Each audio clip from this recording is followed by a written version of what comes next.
Muy buenas tardes, con el gusto enorme de saludarlos, su amigo licenciado José Luis Jamaica Arias, en este tu programa La Contra 2.5, a través de Univit Radio 2.5, ya sabes, 105.5, perdón, estábamos aquí equivocándonos. El día de hoy estamos de plácemes porque nuestra transmisión, por eso estamos teniendo aquí unas situaciones técnicas, pero ya lo sabes, productor Alejandro Amaya, nuestro en controles, nuestra amiga Ale en esta ocasión.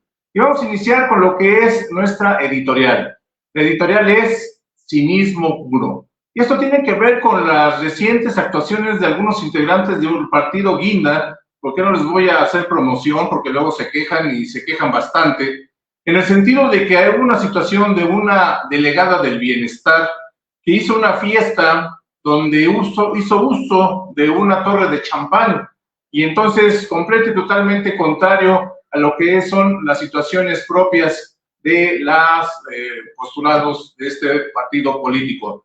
De igual manera, una diputada local de la Ciudad de México, que haciendo uso y gala de su despotismo, tuvo a bien, a través de una patrulla, abrirse paso, quitar a un ciclista de su carril y decir que lo que pasa es que el ciclista le había recordado a su anterior gente que la quiso asesinar. Y de igual manera, todas estas situaciones cínicas que se están generando a través de este partido Guinda, simple y sencillamente nos tienen que decir que es caro. Pero en fin, ahí queda para el anecdotario. Y el día de hoy me da mucho gusto saludarles. Hoy vamos a ver en nuestro programa lo que es la Constitución Política de los Estados Unidos Mexicanos, esta legislación máxima de nuestro país y que lamentablemente ha estado siendo mancillada por mucho tiempo. Y el día de hoy también vamos a recordar lo que es, ya se acerca el próximo 12 de febrero, el aniversario de nuestro municipio, Coacalco de Berriozábal. Y el día de hoy me da gusto estar en su casa, porque así lo considero, su casa, de nuestro querido cronista municipal, nuestro querido maestro Luis Fernando Díaz Ábalos. Maestro, muchas gracias por aceptarnos y recibirnos en esta su casa. No, hombre, muchísimas gracias a todos ustedes, a la familia de Univit Radio 105.5. Es para mí un gran placer, honor. Es la casa de todos, profe Jamaica. Gracias a usted por la invitación. Ya son algunos programas que hemos estado grabando ahora aquí en el Archivo Histórico Municipal, también la oficina del cronista municipal. Y también he de decirlo, es la oficina donde pueden encontrar la coordinación de registro civil. Es una oficina que pues los recibe con los brazos abiertos y que nada menos y nada más resguarda la memoria institucional de nuestro municipio. Más de 100 años de historia, profesor. 100 años de historia debidamente cuidados. Déjenme decirles, aquí estamos a unos cuantos metros de lo que es la bodega, pero están debidamente cuidados. Me ha tocado ver, maestro, con todo respeto, algunos otros municipios donde tienen arrumbado su documental histórico, pero aquí veo que hasta tiene nueva aire acondicionado. Tenemos las medidas, pues, que usualmente deben estar presentes en el archivo histórico, salvaguardando, por supuesto, el patrimonio histórico documental, control de humedad, por supuesto, oscuridad, cajas adecuadas, la memoria de todos, como dice el municipal, el maestro David Sánchez, que también es un saludo, y también a través de la Secretaría del Ayuntamiento, la licenciada Vargas. La crónica municipal es un área de la Secretaría del Ayuntamiento y pues a su cargo están los archivos tanto de conservación como histórico y el área de la crónica municipal de la cual soy titular. Entonces es una labor que exige sí tener las condiciones porque imagínese usted que el derecho a la memoria, que es un derecho constitucional, ya lo hablaremos en su momento porque también vamos a hablar de la Constitución, pues tiene que preservar tanto para dar sentido de pertenencia e identidad como para las investigaciones que hago como cronista municipal. Es un mundo interesantísimo, pues todos los documentos que aquí resguardan narran de una u otra forma y tienen que ver con la vida de este sagrado y hermoso. Vaya. En verdad, créanme que es un gusto. porque al maestro lo considero uno de mis mejores amigos, y cuando un amigo se le admira y se le reconoce y se le respeta, sobre todo por esta gran capacidad que tiene de conocer las situaciones históricas, de conocer los laudos y demás. Y en ese orden de ideas, mi querido maestro, vamos a iniciar. ¿Qué es la Constitución, pobrecita de nuestra Constitución? ¿Todavía sigue siendo la ley máxima de nuestro país? Debe ser la ley máxima de nuestro país. Vivimos en un estado de derecho, todavía parece que es así, un estado en el que, por supuesto, la Carta Magna tiene una razón de ser. ¿Qué es la Carta Magna? Recordemos que es este contrato social, el famosísimo contrato social del cual hablaban pues pensadores desde la Revolución Francesa, Rousseau, Montesquieu, que se consolidan este contrato en el que el Estado nace, se consolida, rige, pero no lo puede hacer solo. Sí tiene que haber normas, reglas, pero hay un pueblo el cual es gobernado, es una simbiosis, es un diálogo, es bilateral, nunca es un monólogo, porque si se vuelve un monólogo, eso ya son otras cosas, rayan dictaduras. Pero la Carta Magna que el famosísimo Congreso Constituyente de Querétaro, pues se vuelve una epopeya de lo que somos actualmente.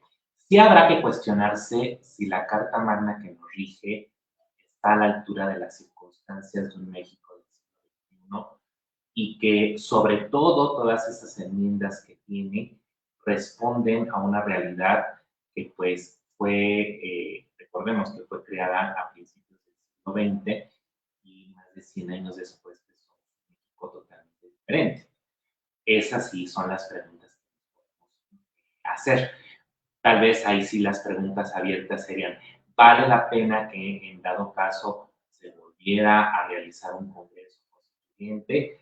¿Bajo qué términos? Si están las situaciones o las aguas políticas para realizarlo. Son preguntas que yo creo que son válidas.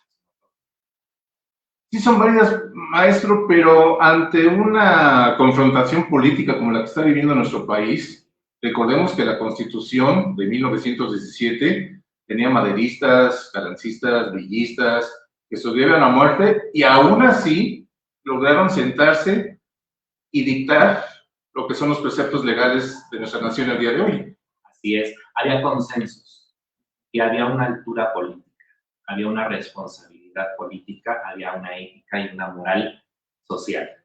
Era a los intereses de una sociedad posrevolucionaria en la que el diálogo tenía que prevalecer y que todos tuvieron en ese momento que redactar en un tiempo récord, porque esa es la realidad, y ponerse de acuerdo artículos fundamentales que tuvieran que ver con educación, con la cuestión agraria y con el trabajo en un México que estaba convulso.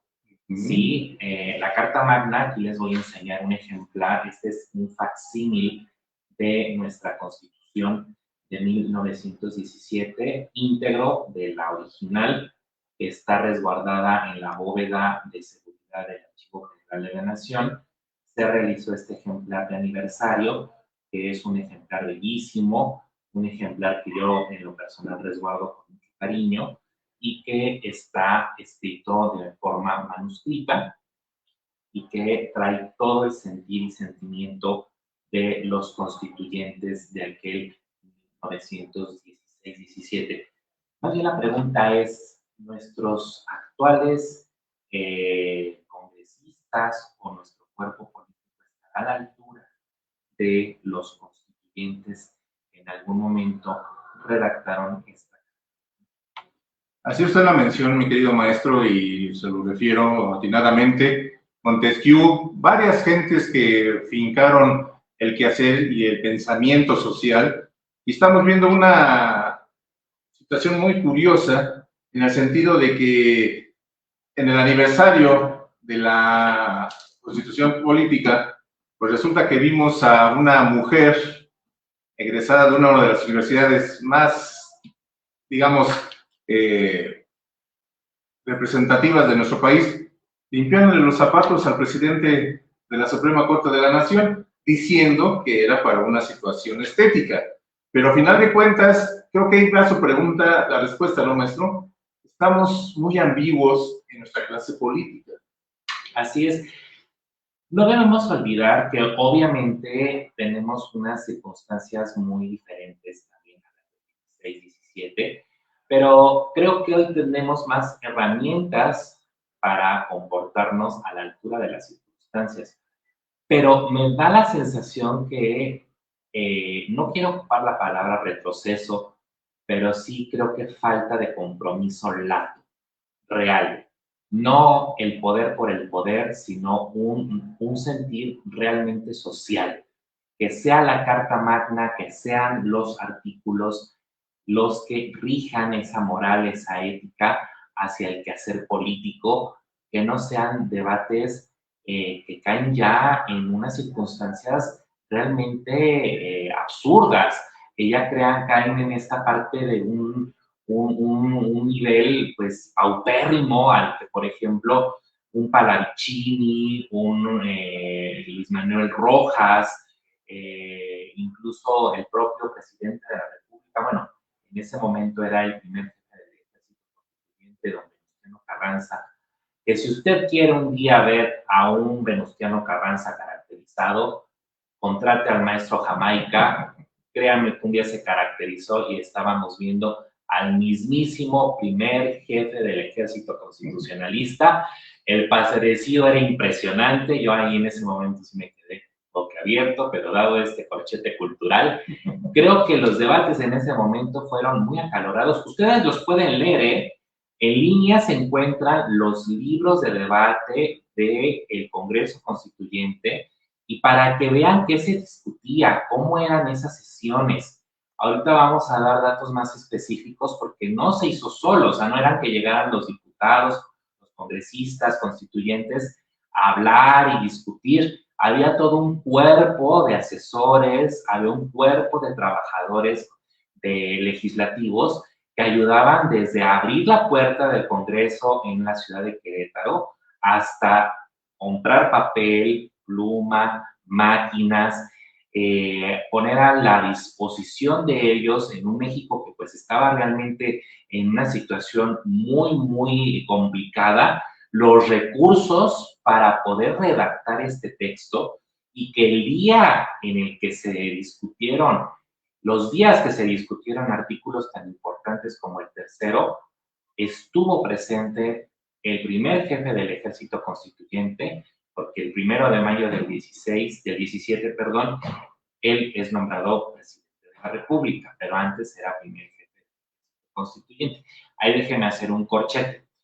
Cuando usted sabe, profe, dónde están la mayor parte de los archivos de los presidentes de la República. En Lecumberri, en el Archivo General de la Nación. Pero falta un archivo que es justamente el de Carranza. Lo tiene el Centro de Estudios Históricos de la Fundación Carso. Bueno, la titular, la maestra Moguel, una historiadora ejemplar maravillosa, a cargo y estudiosa de Carranza, que hizo unas muy profundas fichas en torno a este archivo, le dijeron que si era pertinente, que les faltaba ese archivo para el Archivo General de la Nación y completar la galería de presidentes. Ella dijo, con mucho gusto, solamente que yo no tengo el archivo del presidente Venustiano Carranza, tengo el archivo del primer jefe del ejército. Entonces, con eso, el Centro de Estudios Históricos logró conservar el archivo de Venustiano Carranza. Pero imagínense, esos son los datos que quizá desconocemos, pero que, volviendo al punto, a la altura de las circunstancias, se redactó un texto con falta de papel muchas veces, con lápices a la mitad, con tinteros reusables, lugares donde tuvieron que peregrinar porque las primeras sedes del Congreso Constituyentes, el Templo de Teresitas, la Academia de Bellas Artes tenían pulgas. una casa particular ya no quisieron porque la dueña de la casa casi se infarta de que iban a llegar una cantidad enorme de diputados, se decidió que fuera el Teatro de la República. Fíjense, todo ese peregrinar para que saliera este texto, y ahora teniendo todos los elementos, los ejércitos de asesores, las cantidades exorbitantes económicamente hablando, pues nuestras leyes muchas veces, creo yo, falta la responsabilidad para estar a la altura, insisto, de las. Y que México nos reclama, México nos lo pide, México nos lo solicita. Sabemos que el patrocinio, la renta de voluntades, está ahorita muy en boga por parte de los intereses gubernamentales. Sin embargo, es importante destacar, maestro, y yo creo que ese es el espíritu esencial de la Constitución, porque la Constitución es de las pocas en el mundo que se han logrado de esa forma, legislando. Legislando, aparte no hay que olvidar que fue la primera constitución del siglo XX con un totalmente panorama, una esencia social. Fue la primera constitución del siglo XX antes que la rusa. O sea, la revolución rusa estalló en el 17 justamente, cuando nosotros estábamos promulgando aquí nuestra constitución. Hay que decirlo entonces que la constitución mexicana es punta de lanza para otras constituciones del continente y a nivel regional y a nivel internacional abre brecha para los derechos sociales. Eso es muy importante señalarlo, recalcarlo, porque toma en cuenta valores tan primigenios que la revolución totalmente luchó y por supuesto promulgó, que fue la educación, tierra, recordemos a caudillos del tamaño de Zapata, por ejemplo, Tierra y Libertad, que insistieron en que a partir de estas reformas, pues la propia reforma agraria se da, o el trabajador, ¿no? El trabajador que tuviera derechos. Recordemos que las huelgas de Cananea y Río Blanco fueron también elementales para que nunca más se reprimiera a un trabajador, ¿no? Y en este caso fue un grupo de trabajadores en minas y en una fábrica de telas en Cruz. Entonces, todo esto sirvió para que este texto, claro que siga estando a la altura del pueblo mexicano, tendremos que hacer muchas reformas, pero por eso sigo lanzando la moneda al aire, si valdría la pena que el texto fuera parte ya o se convocara a un congreso. Estaría interesante, dadas las condiciones propias de la humanidad, de la sociedad mexicana, de nuestra propia patria, que tendríamos la oportunidad nosotros, imagínense nosotros, maestros, licenciados, cronistas, servidores públicos, servidores privados, hombres, mujeres, adolescentes, todos tengan la oportunidad de forjar y ser parte de este documento. Imagínense qué bello. Imagínense que sin necesidad de venir de una guerra, de una situación civil, pudiéramos tener la oportunidad de discutir, sí, álgidamente, sí, con fuerza, pero con principios de beneficio para todos. Y justamente acaba de dar usted en el clavo, profe. La Constitución debe ser una labor de redacción que involucre a todos los sectores de la población, no nada más a nivel profesional. Sí deben estar presentes, por supuesto, letrados en derecho, abogados, es elemental, pero también se deben escuchar todas las voces, todas las posturas. México es un país multicultural, multiétnico. Tenemos que responder que no es nada más un México, son muchos Méxicos. Es el México del norte, el México profundo del norte, el México profundo del sur, el de la península, el del centro. Hay usos y costumbres, aún se pelea sobre derechos humanos que muchas veces pues, no se respetan. Hay muchas cosas que siguen y no se siguen flagelando, hay que decirlo, ¿no? Pero es porque tenemos un siglo XXI francamente, muchas veces tal vez rebasa, ¿no? Rebasa lo que en algún momento se redactó en este texto, porque las circunstancias son otras. Lo preocupante es justamente cómo actualmente se está interpretando la ley. Creo que eso, y no solamente a niveles, cualquier lugar, desde la célula que es el ayuntamiento, los ayuntamientos, tal vez desde la máxima tribuna, que es la Suprema Corte de Justicia, ¿no? Hay que siempre tener en cuenta que estando en un lugar dentro de los poderes de la Unión, ya no es hacia una sola ideología, y es para todos. Entonces, ¿cuánto es realmente lo objetivo y lo subjetivo que se está aplicando a los criterios que emanan de la Y sobre todo, qué buen concepto, maestro. Yo le quiero agradecer bastante, porque es un concepto histórico, es un concepto viral, es un concepto mediático, porque pudiéramos estar hablando, como ya lo hizo el maestro, pero la idea es esa, ¿no? Fundar lo que es nuestra Constitución para poder llegar a una resolución que es lo que busca precisamente la Carta Magna, y que en su momento sí ha tenido algunas manifestaciones fuertes, pero recordemos que los derechos humanos a nivel internacional tuvieron que ver con modificaciones a la Carta Magna, que la Ley Federal del Trabajo tuvo que ver con la reconvención del Tratado de Libre Comercio. Y entonces creo que es momento, maestro, como usted lo dice, y históricamente, creo que pudiera ser. Y además han llegado nuevos preceptos para la aplicación, por ejemplo, en cuestión de derechos humanos, ya estamos en cuarta generación. Ya hay derechos humanos tan elementales como al medio ambiente, al agua, a un trato digno, libre de violencia para las infancias, para las mujeres.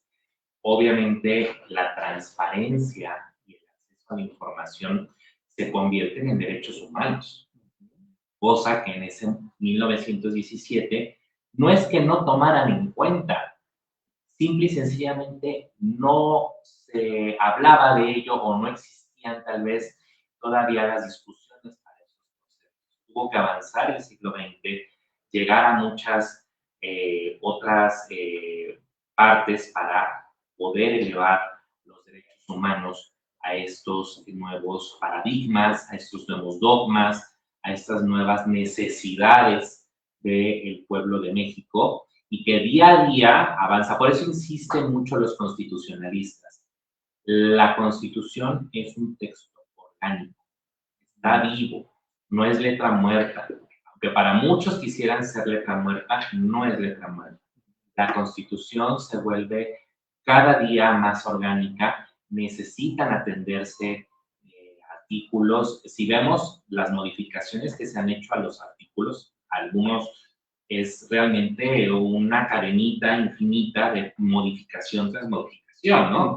Entonces, realmente ya no estamos leyendo el artículo tal vez como su origen, ¿no? Ya se modificó demasiadas veces. Hay reformas como la de los años 70, la gran reforma política, que también fue punta de lanza para las otras reformas políticas que incluso hoy en día estamos viviendo una de ellas, ¿no? Una gran reforma política, y que ha causado, siempre va a causar una discusión, pero realmente nuestros políticos están a la altura de las circunstancias, sigue siendo la gran. Y que el pasado 5 de febrero fue precisamente el aniversario de la promulgación de la Constitución Política de los Estados Unidos Mexicanos, y que habrá que defender con todos los elementos necesarios, fundados en derecho, fundados en la situación social, porque es, reitero, lo máximo en nuestra Carta Magna. Las leyes emanadas de ellas son precisamente para ello, para protegernos de cualquier índole, de cualquier materia, y entonces hay que fundamentarlas y fundamentarlas bien. Fundamentarlas bien y sobre todo con esta conciencia de que es un texto orgánico, es un texto que nació hace más de 100 años, un texto que desgraciadamente, si hay que decirlo, muchos gobiernos han pisoteado o no han respetado, y que muchas veces no se respeta el ordenamiento principal, que es la Carta Magna. Sobre ella nada, ¿no? La Carta Magna lo dice su propio nombre, su concepto, su concepción. No hay otro ordenamiento superior, esta es la suprema ley, pero muchas veces, incluso las leyes que de ella emanan, pues no se respetan. No, y permítame hacer un brevario cultural. Hay algunos tratadistas que dicen que está igual exactamente que a los tratados internacionales. No.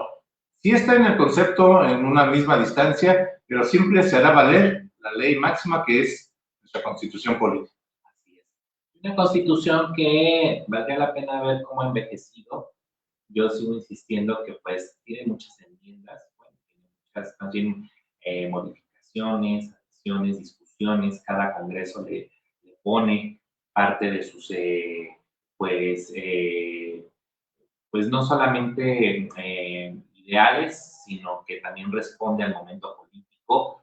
Muchos la usan como, pues, incluso sí se ha tratado, quizá, debería decir, para cuestiones más partidistas, sociales, de una sociedad en general. Pero bueno, va respondiendo a un México que necesita de su Carta Magna para tener una brújula. Es la brújula que realmente sobrevive a esos ideales de la revolución. Perfecto, pues así aquí sería el tema de la Constitución. Los amigos queretanos, los amigos de la República Mexicana que tengan la oportunidad de ir al Teatro de la República, vayan. Estando ahí dentro, maestro, yo creo que usted ya también lo vivió, Claro. Es una vibra, créanme, que estando en el escenario, estando entre las gradas, estando en luneta, es una situación bastante emotiva. Una sensación impresionante. Aparte, todos los muros, tienen un muro de honor también, donde están los nombres de todos los congresistas constituyentes. Hay fotografías que usted puede ver en páginas específicas dedicadas a la Constitución. Cuando fueron los 100 años del centenario, dentro de todos los proyectos académicos que surgieron, hay una página en especial que se dedica a analizar todos estos elementos tras bambalinas. Así si usted quiere buscarlo, el Congreso Constituyente tras bambalinas, se va a encontrar todos estos documentos que hablan precisamente de cómo se planeó, cuáles fueron las listas, las asistencias, las credenciales de los constituyentes, las tiene precisamente el Archivo Histórico de la Cámara de Diputados, junto con este fondo documental de la Constitución 17, donde se narra lo que ya les contaba, desde las sedes que se buscaron, desde el material que se pidió, hojas, máquinas de escribir, cuánto se pagó a secretarias, porque esto se tenía que transcribir, a escribanos, cuánto se pagó incluso al archivero del Congreso, al portero del Congreso, porque había alguien que tenía que abrir la puerta. En fin, todos estos incidentes que también pasaron. Por ejemplo, hubo constituyentes que no llegaron, su coche se estrelló y pues se murieron en el camino, tuvieron que mandar al suplente. Hablamos de un México en el que, a pesar de que había ferrocarriles y había un tipo de infraestructura, pues el que le tocaba venir desde la Baja California a Querétaro, pues se echaba más de 2 días, ¿no?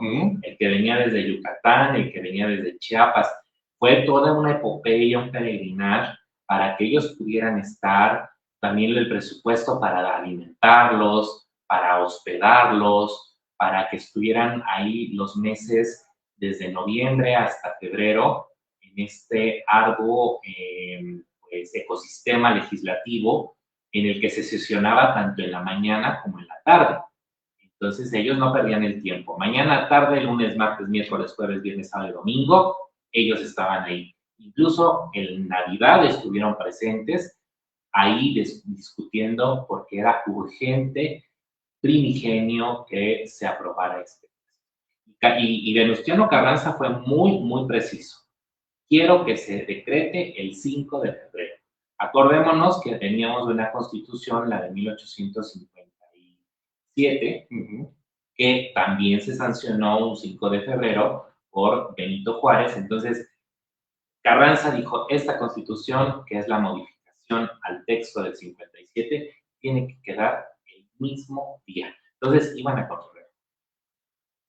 Y que el día de hoy, por eso les pedimos, les invitamos, les exhortamos a todos nuestros amigos que nos siguen, que puedan tener esa oportunidad, porque derivado de este gran ejercicio democrático, legislativo y de participación ciudadana, obtuvimos nuestros artículos constitucionales, nuestra Constitución, nuestra Carta Magna, y parte de ello es la división territorial del municipio. El municipio en el cual nosotros nos encontramos actualmente, Coacalco de Berriozábal, que maestro, estamos de fiesta. Estamos de fiesta, estamos a unos días de que conmemoremos un aniversario de la erección de nuestro municipio, un 12 de febrero, pero de 1862, en un México convulso. Parece que nuestro país siempre está convulso, pero bueno, creo que es parte de su naturaleza. De nuestra naturaleza. Octavio Paz lo describió muy bien. Y si usted quiere reír tal vez de nuestra situación, lea a Rodolfo Usigli, el gesticulador, y entonces entenderá mucho de lo que es ser el mexicano. Pero aquel 1862 era un momento oral porque estábamos en plena intervención francesa.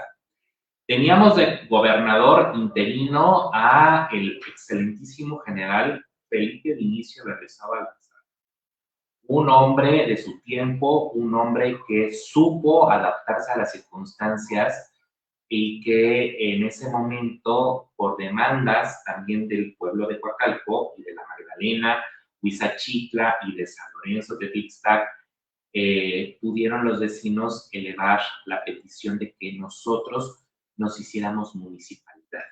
Nos separamos jurisdiccionalmente de Ecatepec, teníamos más de 300 años perteneciendo a Ecatepec, administrativamente pertenecíamos a Tlanepantla, parroquialmente pertenecíamos a Tultitlán, entonces parece que Coacalco no era nada, era de todos, era de todos y de nadie, entonces dijimos no, nunca más, Coacalco va a ser municipio, y se logró. Se logró un territorio de 35.5 kilómetros cuadrados, cuyo escenario natural es la Sierra de Guadalupe, una sierra imponente, bellísima, llena de historias, leyendas, tradiciones, en la que desde la época prehispánica se celebraban eventos tan importantes como Fuego Nuevo, un evento que justamente este año, otra vez dentro del ciclo de Cosmovisión Mexica, estamos en la celebración de Fuego Nuevo, que es tantos 50 y tantos años, si no mal me equivoco, 52, y que el propio Sagún se escandalizó porque la ceremonia de Fuego Nuevo en las culturas mesoamericanas involucraba ciertos rituales con pequeños, que bueno, no lo puedo decir al aire porque nos censuran, pero lea a Sagún y vea por qué se horrorizó al ver este Fuego Nuevo. Pero hay que entender algo. Ellos lo hacían con otra cosmovisión, con otro entender. Y Sagún lo entendió de una forma que también venía desde Europa y lo asoció con la figura del demonio. Entonces, por eso les digo, es interesantísimo ver cómo nace, cómo se consolida.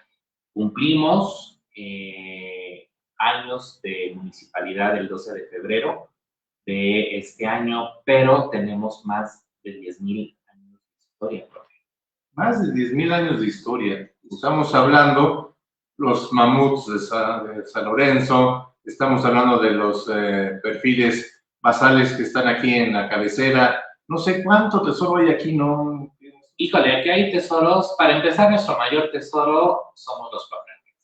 Eso sí. Hay que decirlo. Hay que decirlo. Y sí o sí, perdón para los compañeros vecinos de Ecatepec y Tultitlán, pero somos nuestro mejor tesoro guardado.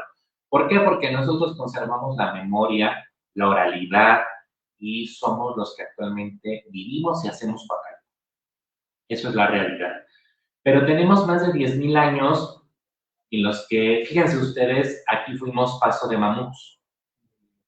Si ustedes han estado atentos, desde 1991 se descubrió el mamut que actualmente se resguarda en el Museo del Mamut, porque Coacalco tiene su Museo del Mamut, que está ubicado en la Magdalena Huizachitla.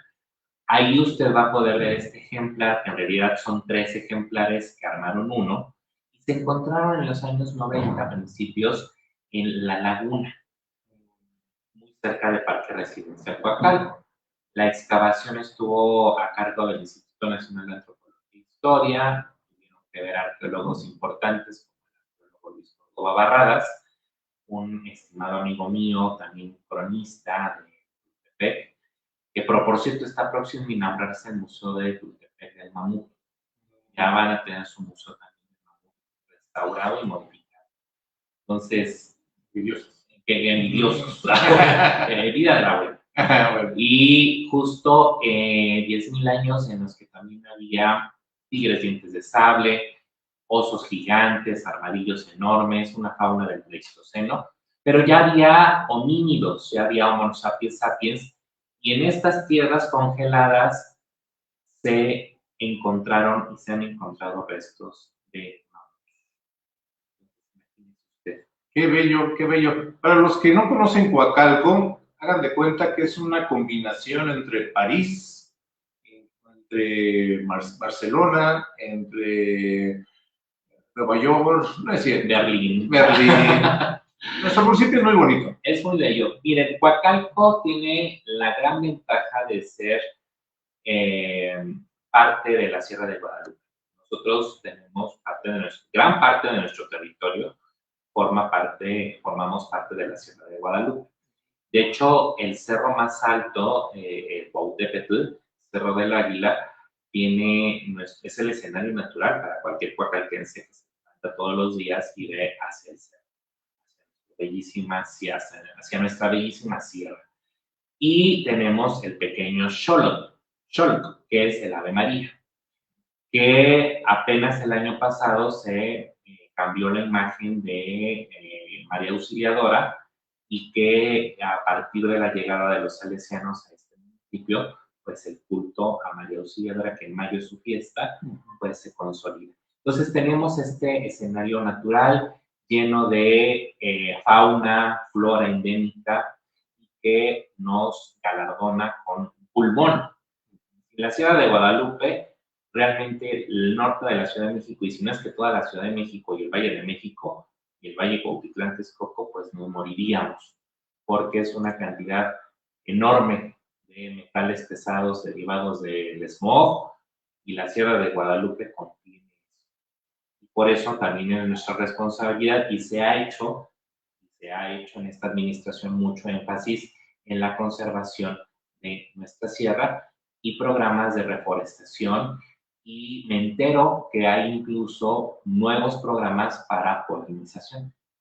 Entonces, ahí la Dirección de Medio Ambiente está actuando de una forma también muy responsable.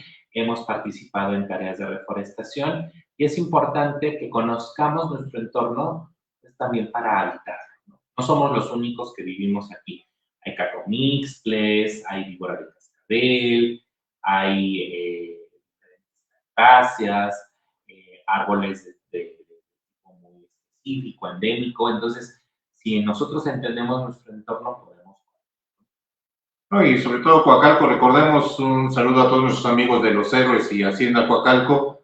Ese era un pastizal enorme de alfalfa y demás, donde se podían encontrar gavilanes, águilas, todavía me recuerdo antes de que fuera habitacional. Y entonces Coacalco tiene una gran situación histórica también, una de las más grandes lecherías que ha habido en toda la región y que en su momento también fue punto referente de la historia del Valle de México. Justo el Rancho La Palma daba y dotaba de este valiosísimo líquido, los lácteos, a la Ciudad de México.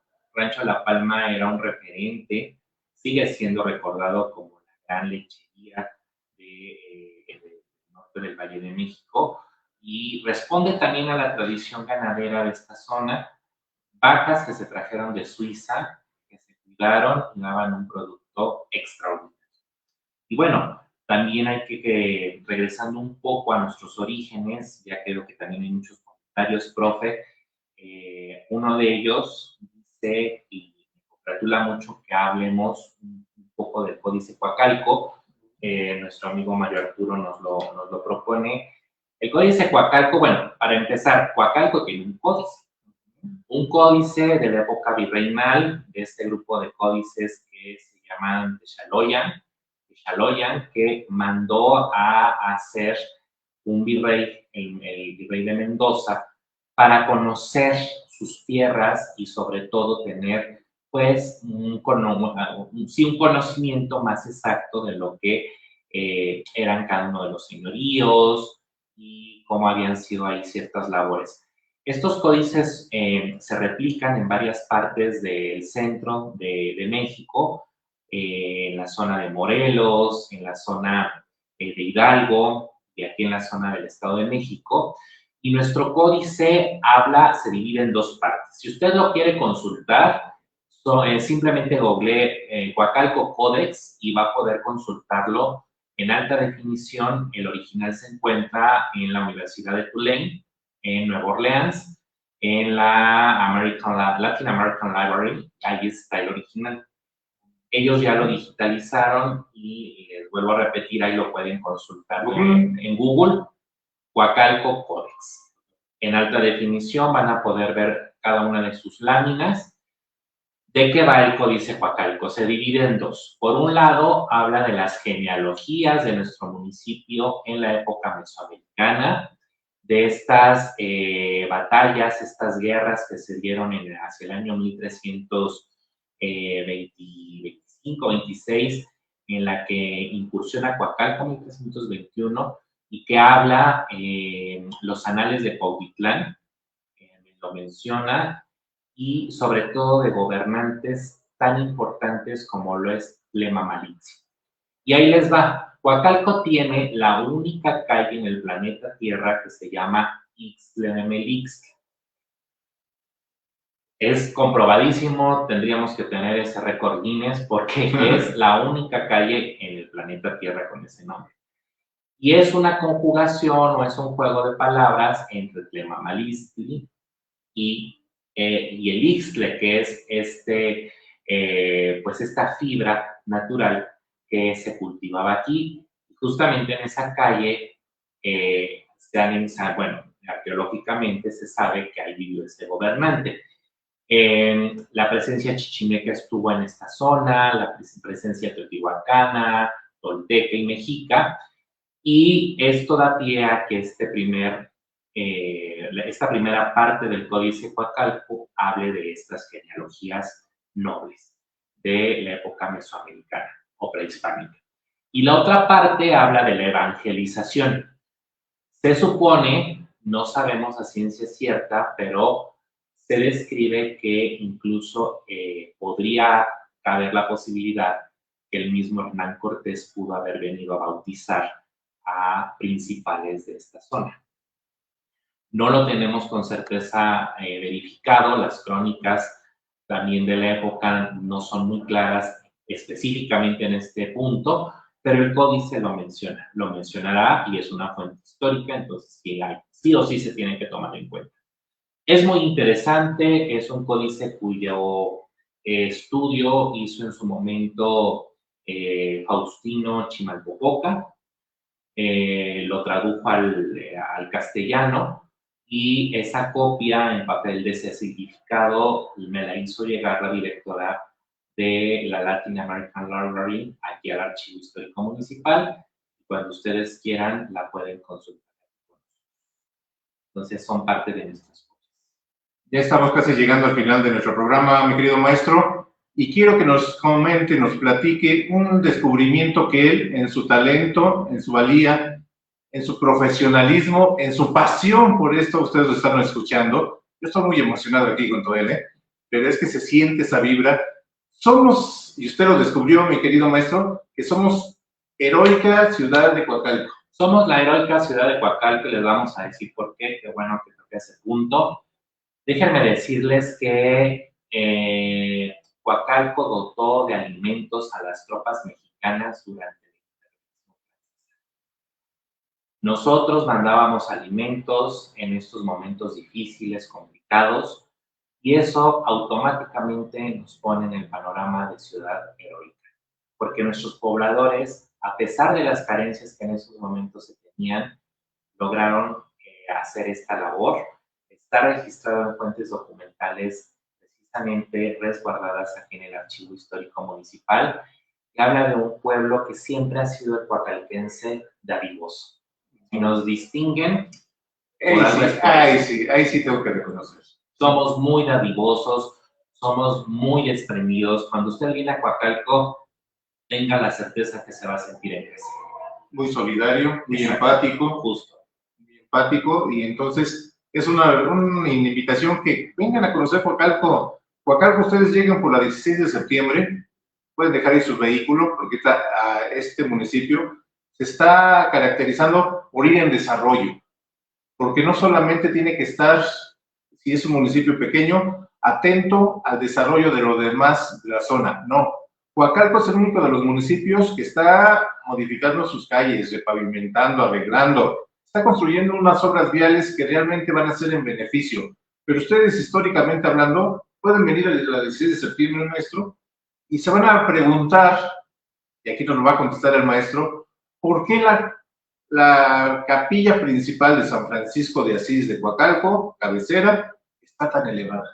Porque estamos sobre un basamento piramidal. Fíjense ustedes que muchos me han preguntado, yo era una pregunta que llevaba mucho tiempo como, no contestar, sino consolidar bien exactamente dónde estaba Teopancaltitla. ¿Dónde está la famosa y mítica basamento de Teopancaltitla? Estamos sobre él. Aquí donde está Casa de Cultura, donde está la parroquia de San Francisco de Asís, fundación del siglo XVI, y hacia la calle de Bartolomé Flores, todo eso es parte de Teopancaltitla, que es las casas junto al templo.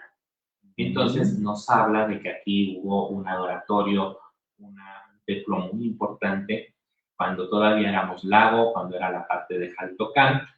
Y recordemos, ya que lo tocó el profe Jamaica, que la parte del 16 de septiembre quiere que usted deje su vehículo cuando nos venga a visitar, formaba parte de lo que yo he bautizado, y ahí le voy a dar una primicia, está ya publicado por el INA, en el coloquio del Camino Real de Tierra Adentro, el coloquio internacional del Camino Real de Tierra Adentro, que se llevó a cabo en Aguascalientes, en el cual yo participé con esta ponencia.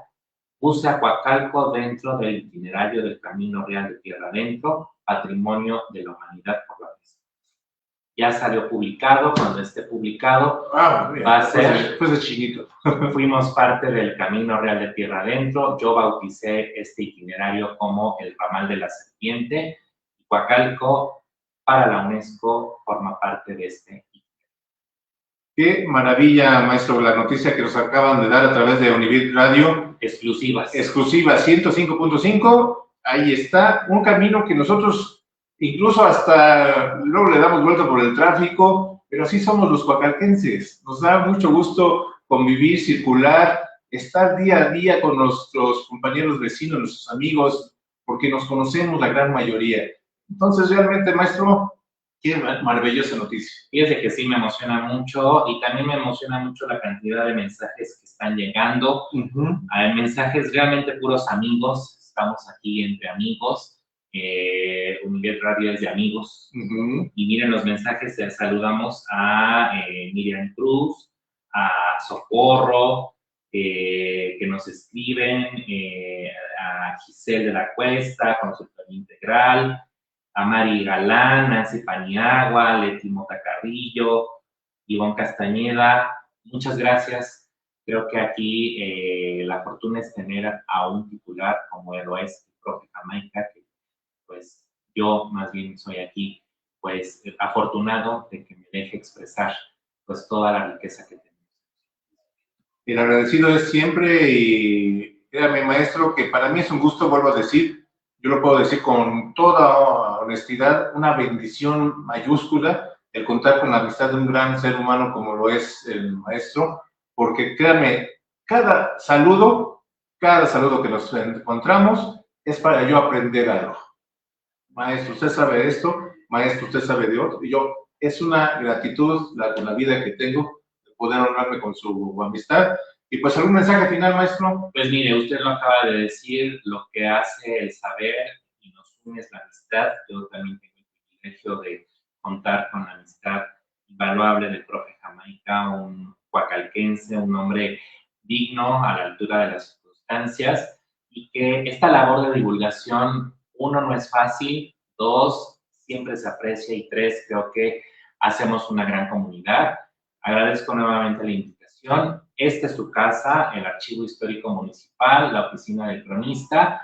Siéntanse en toda libertad de venir a conocer nuestro municipio. Se ofrecen visitas guiadas, gratuitas totalmente, a cabecera, a sitios emblemáticos, para que usted pueda siempre sentirse orgulloso, tener ese sentido de identidad y, sobre todo, de pues, vivir la experiencia de un municipio que el 12 de febrero. Perdón, maestro, nada más para una última pregunta. ¿Sigue contando cuentos? Seguimos contando cuentos, también es otra parte de la labor que se me ha encomendado por parte de nuestro alcalde, el maestro David Sánchez Isidoro, llevar la divulgación de la lectura a las escuelas. Aquí en nuestra plaza de la lectura, Vicente Medina Islas, tenemos un centro cultural extraordinario, ingeniero Juan Manuel Pérez Balbuena. Usemos estos espacios dedicados a la cultura. Cuando quieran, necesiten un cuentacuentos, con todo gusto. Y muy bueno. No, ¿qué digo bueno? Excelente. Entonces, por mi parte, su servidor, licenciado José Luis Jamaica, quiero agradecerle muy enfático el agradecimiento al maestro David Sánchez Isidoro, presidente municipal de nuestro querido municipio, por todos los trabajos que está haciendo. A la doctora Lourdes González Ocampo, muchas felicidades nuevamente por esa enorme labor de ayudar a 400 coacalquenses en operación de cataratas. Muchas gracias a nuestro secretario del ayuntamiento, Yasmín, por favor, dele un agradecimiento por permitirnos estar aquí. Y a usted, maestro, gracias por estarnos aceptando y recibiendo en esta su casa y en esta su oficina. La casa de todos los coacalquenses, bienvenidos siempre. Gracias Alejandro Amaya, producción, gracias Ale, nos vemos hasta la próxima, buena tarde. Hasta la